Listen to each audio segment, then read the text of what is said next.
Whereas the human resource function is vested on the National Police Service Commission, the operational wherewithal to be able to decide which officer, in terms of operations, merits to be considered for recommendation, the first instance of that determination must rest with the commander of an armed organization.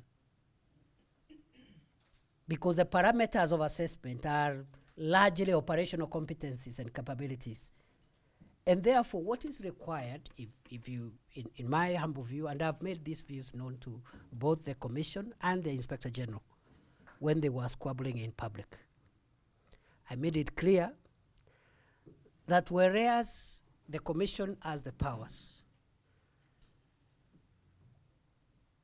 receiving recommendations on promotions and transfers from the Inspector General is the right thing, and it's actually what should happen, especially when dealing with an armed agency which deals with operations, so that they come as recommendations, but they will not have force of law until the Commission sits and either agrees or disagrees with those recommendations. The IG is independent, but the Cabinet Secretary may lawfully give directives to the Inspector General on policy matters. His powers and functions include implementing policy decisions, like the yesterday one. Coordinates all police operations. Recommend to the Commission and county policing authorities the distribution and deployment of officers.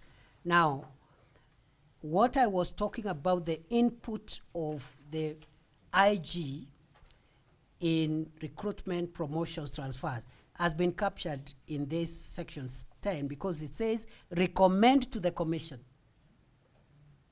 Recommend to the Commission the distribution and deployment of officers above the rank of superintendent. In my view, because this is an armed agency, the junior ranks up to inspector, it should be the IG to make a decision, of course with the concurrence of the Commission, when there is a delegated instrument, an instrument of delegation. Above the rank from superintendent and above, the recommendation is done to the Commission by the IG for approval or lack thereof by the Commission.